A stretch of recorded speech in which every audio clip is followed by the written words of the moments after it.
of Amina Saeed and the mother of Amina Saeed. Because of the actions that Yasser Saeed took, I will not get to take Amina and Sarah to get their first prom dress or go to prom. I will not be able to see Amina and Sarah graduate from high school and college. Both girls wanted to be doctors.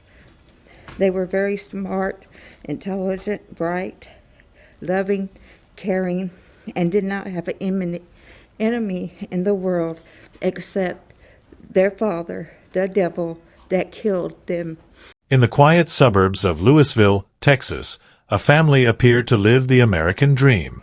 Yasser Sahid, an Egyptian-born taxi driver, his wife Patricia, and their children, son Islam and daughters Amina and Sarah, seemed like any other family chasing aspirations. But beneath this veneer lay a narrative of control, fear, and a quest for freedom that would culminate in a tragedy shaking the nation.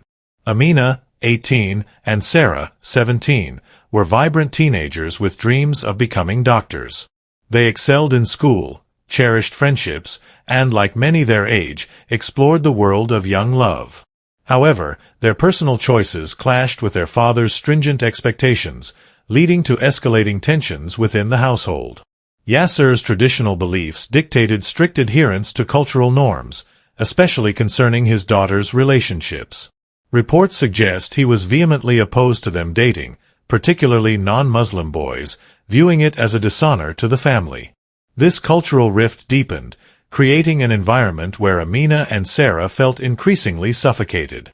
In late December 2007, the mounting pressure became unbearable. Fearing for their lives, the sisters, accompanied by their mother, fled to Tulsa, Oklahoma, seeking refuge.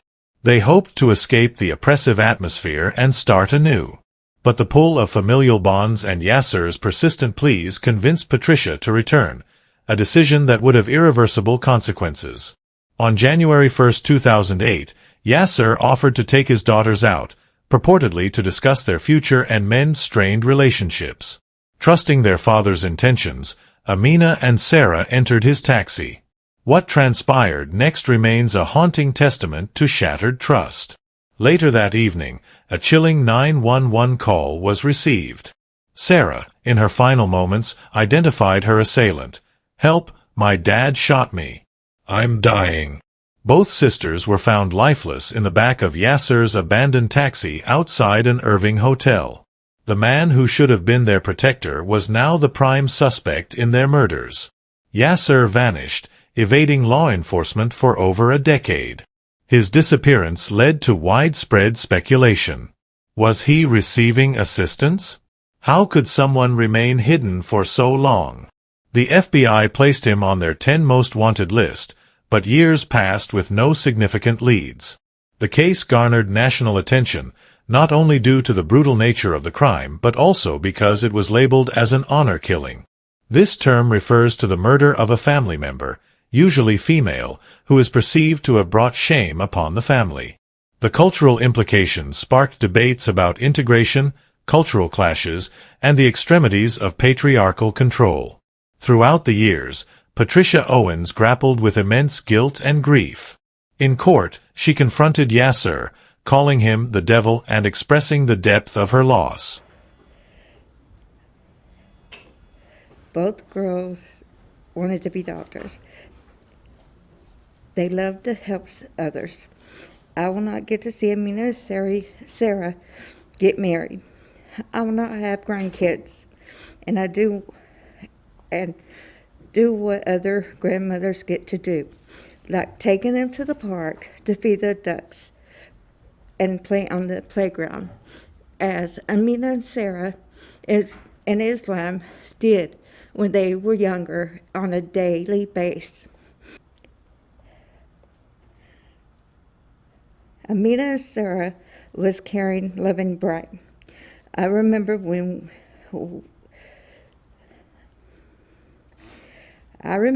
we was on our way to Turner Falls, which we went at least 2 or 3 times a week. I'm sorry, a year. Amina said, Amina's words was to her dad, her Bubba, Yasser Saeed, "You're a devil. You murdered your girls the day we were on the way to Turner Falls in Oklahoma. Amina told you." Her testimony shed light on the years of abuse and control that had plagued their family life. In August 2020, a breakthrough occurred. Acting on a tip, the FBI located Yasser hiding in a relative's home in Justin, Texas. His son, Islam, and brother, Yassian, were arrested for aiding his evasion. After 12 years on the run, Yasser was finally captured, bringing a semblance of closure to a prolonged manhunt. The trial commenced in August 2022. Prosecutors presented evidence of Yasser's motive rooted in his belief that his daughters had dishonored the family. The defense, however, argued that Yasser was a victim of anti-Muslim bias and that the investigation was marred by cultural misunderstandings. After deliberations, the jury found Yasser Saeed guilty of capital murder. He was sentenced to life in prison without the possibility of parole.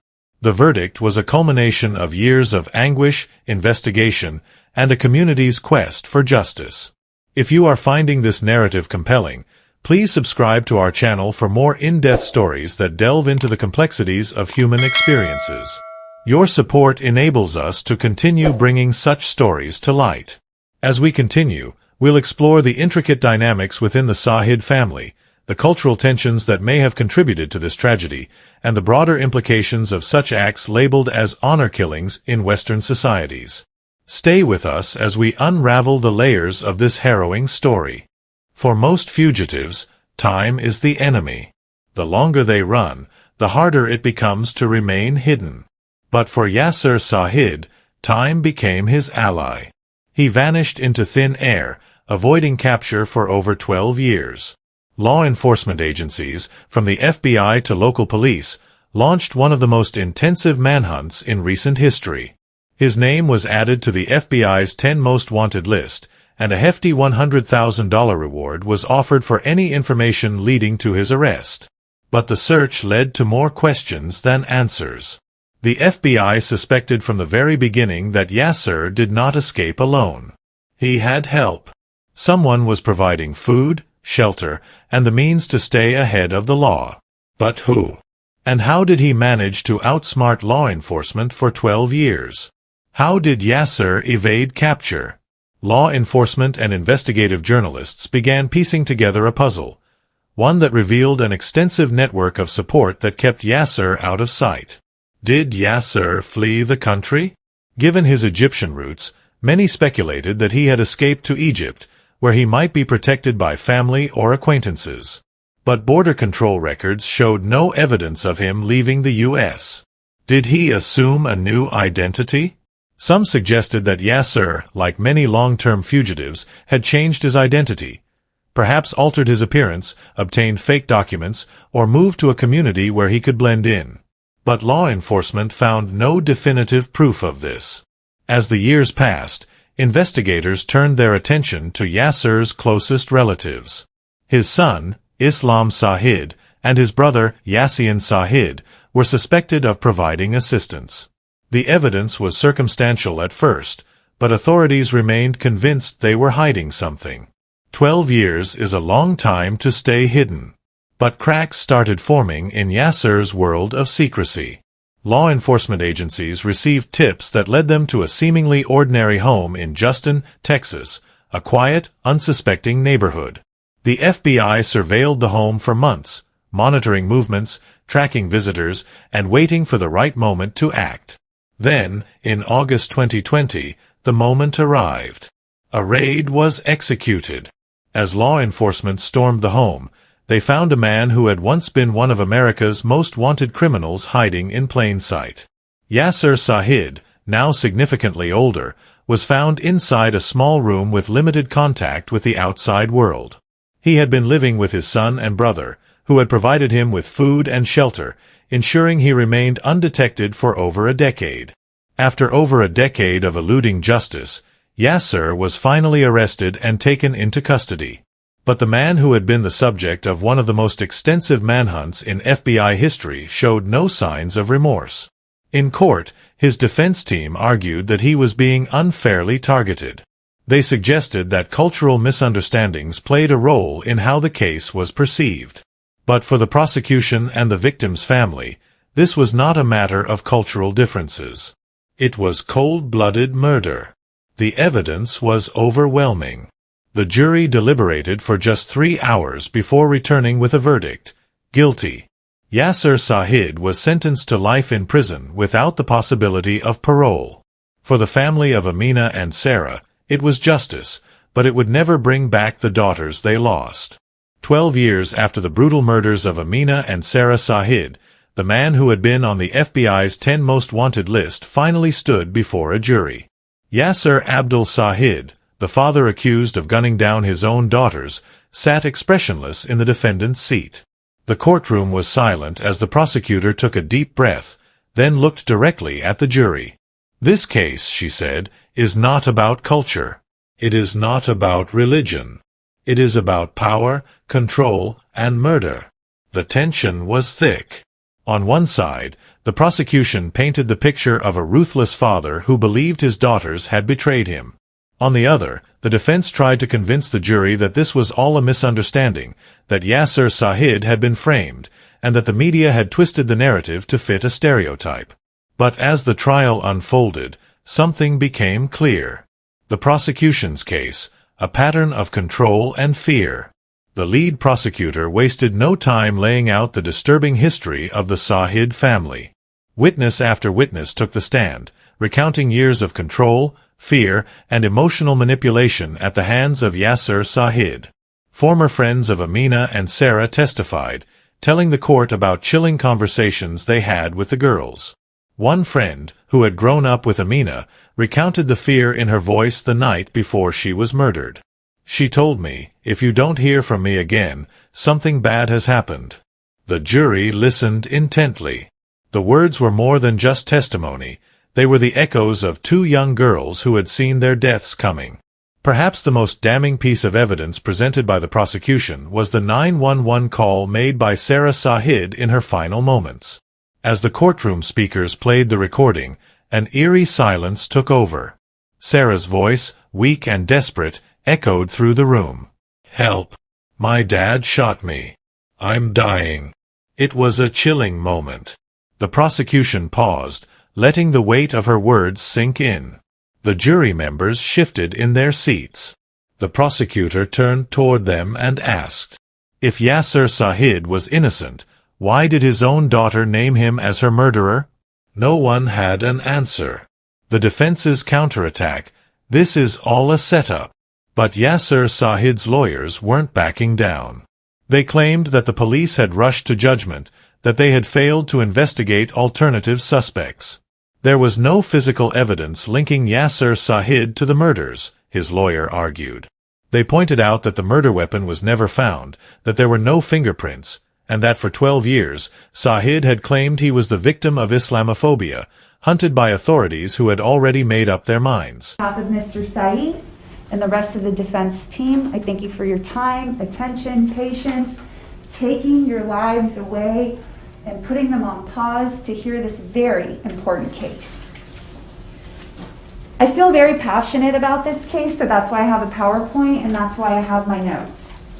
I don't want to not miss any of the important points. And unfortunately, as the defense, we have a lot of things to go over that were not presented to you, ladies and gentlemen, okay? I want you to understand the jury charge that was read to you by the judge is based on the Texas and U.S. constitutions, okay? Both of those documents are very important because those are the documents that protect us. People like Mr. Saeed are people like us in the community. And those documents are important to protect us from the government not doing things appropriately. I'm not going to pass judgment on the reasons for why, but I'm going to throw out what I saw in this case, and I believe what you saw as well. This case reminds me of 3 words: Unfortunately, these three words are not great words. Disappointing, ignorant, and offensive. And I'm going to break down those three words for you today. First of all, what we do know, and it's been very clear, is that two beautiful, intelligent young ladies were murdered. That is very clear. It was very clear by all the witnesses that those young ladies were murdered in an unknown location. Okay? It's very clear that those ladies were moved from that unknown location to the Omni Mandalay Hotel to the cab stand. No investigation was done. You know, the movement from a location of an offense to a public location means the person that moved those bodies wanted those bodies to be found. That's what that means. But that's why investigations are so important in these types of cases. That's why police get taxpayer dollars and funding from the federal government and the state government to do their jobs, to investigate what happened, to obtain all of the evidence necessary to explain what happened. So we know no investigation was completed by the Irving PD or FBI before seeking a full-on international manhunt for Yasser Said. You heard that all this past week. To reinforce this, the defense called forensic experts who testified that no gunshot residue was found on Sahid when he was arrested. They even suggested that someone else could have committed the crime and framed Yasser. But if that were true, why had he gone into hiding for over a decade? The prosecution wasted no time in responding. Innocent people don't run for 12 years. Innocent people don't change their identity. Innocent people don't live as fugitives while their daughter's murders go unsolved. Then, something unexpected happened. Yasser Said took the stand in his own defense. It was a risky move. Defendants rarely testify in capital murder cases. But Said insisted. He wanted to tell his side of the story. As he sat there, he maintained his innocence. He said he loved his daughters. He said the real killer was still out there. But then, the prosecutor asked one question that shattered everything. If you didn't kill Amina and Sarah, why didn't you ever try to find out who did? For the first time, Yasser was silent. The jury watched him closely. His mouth opened slightly, then closed. He had no answer. His silence spoke louder than any of his words ever could. As the trial neared its conclusion, Patricia Owens, the mother of Amina and Sarah, took the stand one last time. Her voice trembled, but she didn't falter. For years, I tried to protect my daughters. I should have done more. But Yasser took them from me. He took everything from me. The jury was visibly moved. Some looked down. Others wiped their eyes. The prosecution delivered their closing argument. Yasser Said did not kill for honor. He killed for control.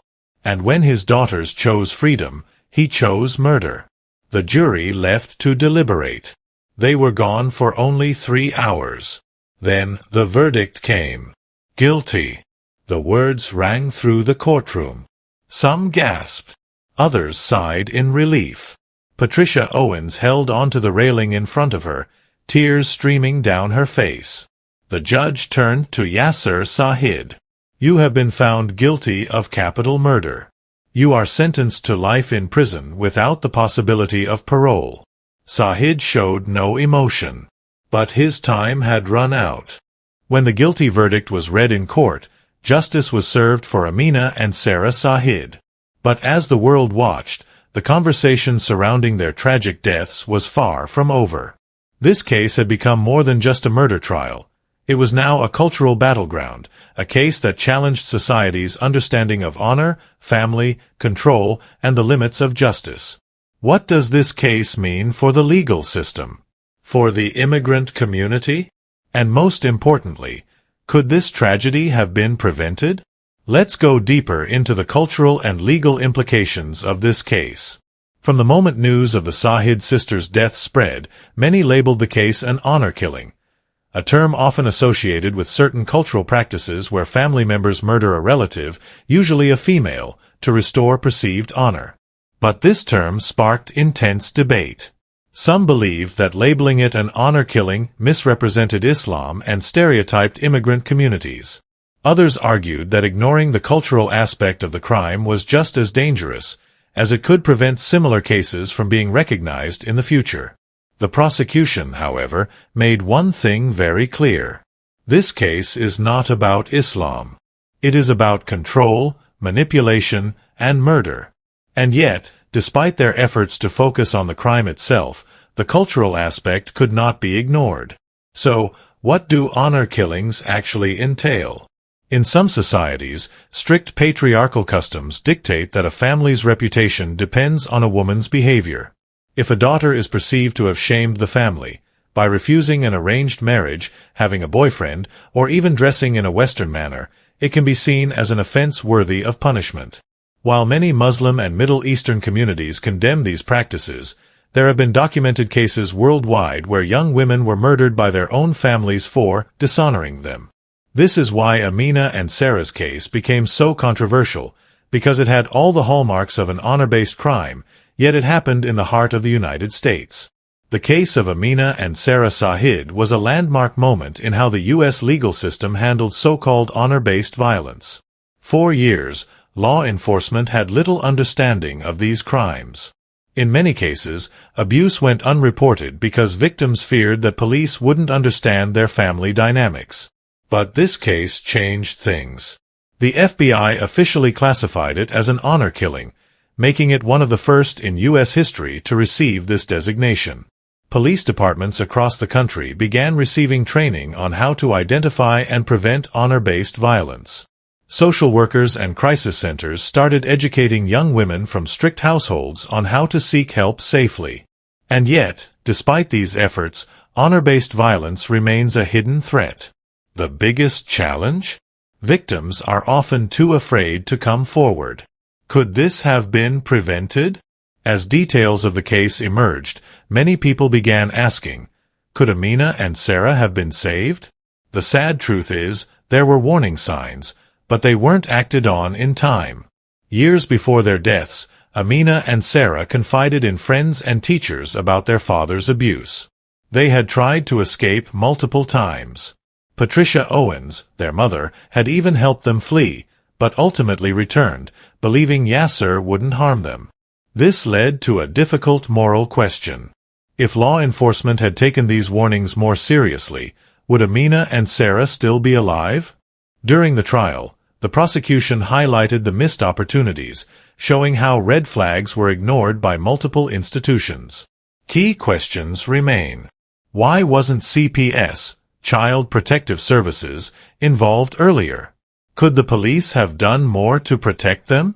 Should there be stronger laws to intervene when a child is at risk of honor-based violence? These questions continue to fuel important policy discussions today. As the trial concluded, Patricia Owens, the mother who lost her daughters in the most unimaginable way, spoke to the media. Her words were heartbreaking. I should have protected them. I should have done more. But I was scared too. Many blamed Patricia for returning to Yasser and bringing the girls back to their deaths. But others understood her reality. She was a victim of abuse herself, controlled, manipulated, and emotionally broken by a man who had isolated her for years. This case wasn't just about two murdered daughters, it was about a cycle of abuse that had trapped an entire family. The case of Amina and Sarah Sahid was a wake-up call.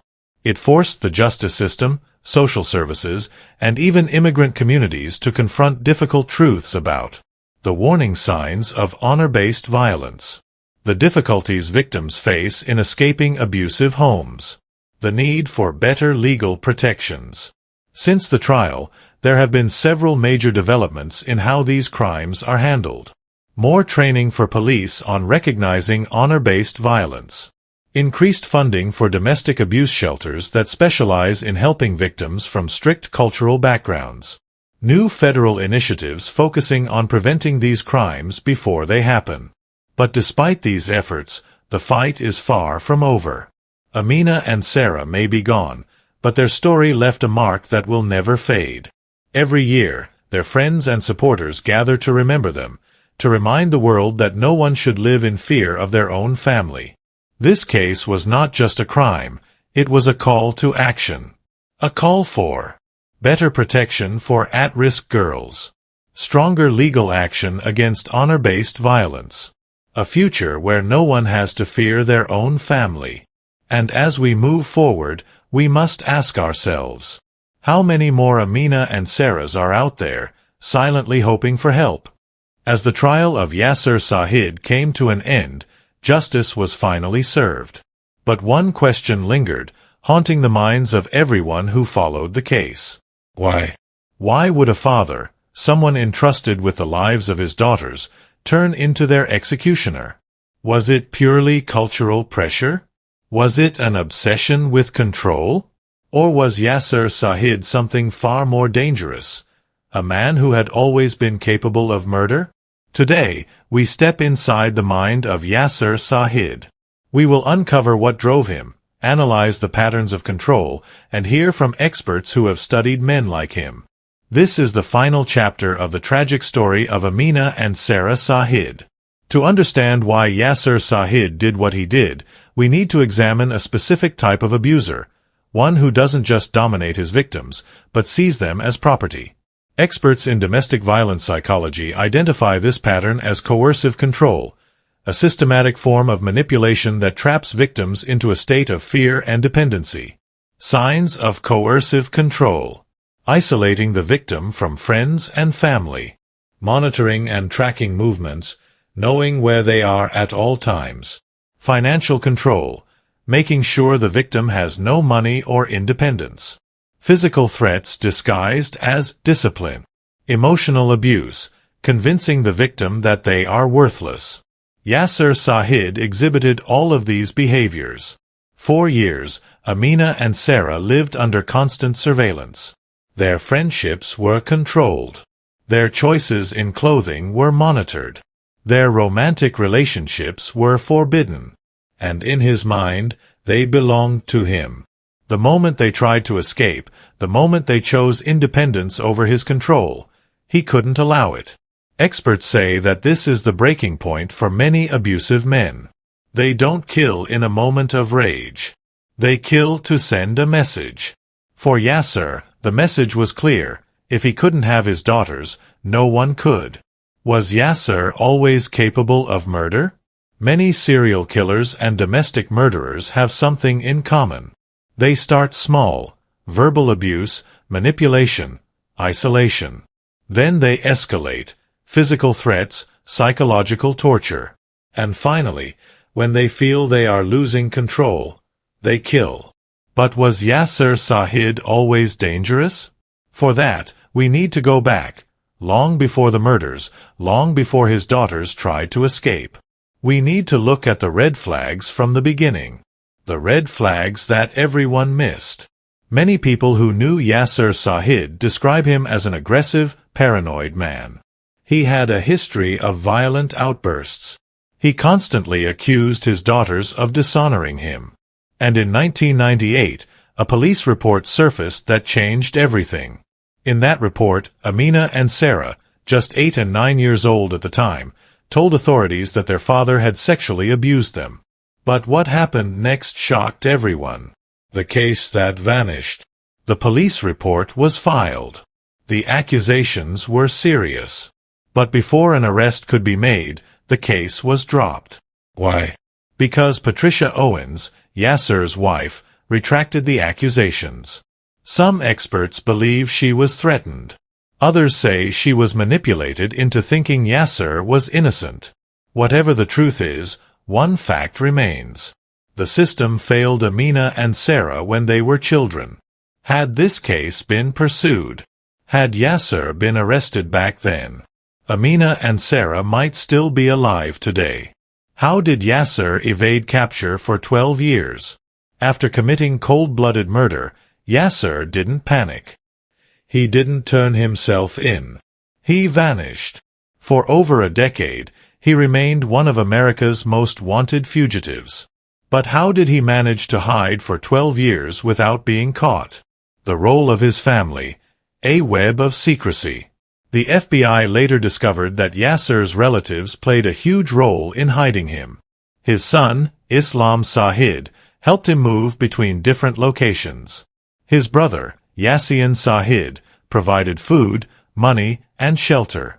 Other extended family members remained silent, knowing where he was. This case proved one important thing: he didn't do this alone. The moment he fled, his family became his shield.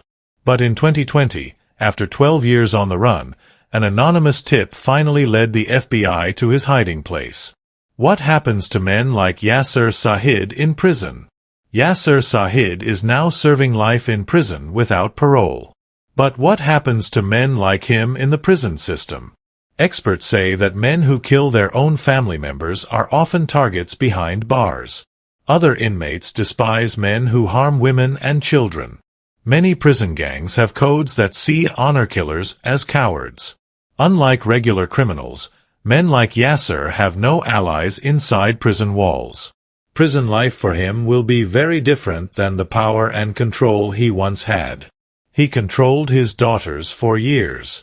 Now, he is just another inmate with no control at all. The case of Amina and Sarah Sahid teaches us one powerful lesson. Ignoring red flags can be deadly. When a woman says she is in danger, believe her. When a child reports abuse, listen to them. When someone tries to escape an abuser, help them and don't let them go back. This story should never have ended the way it did. Amina and Sarah should have been protected. But their voices, though silenced, will never be forgotten.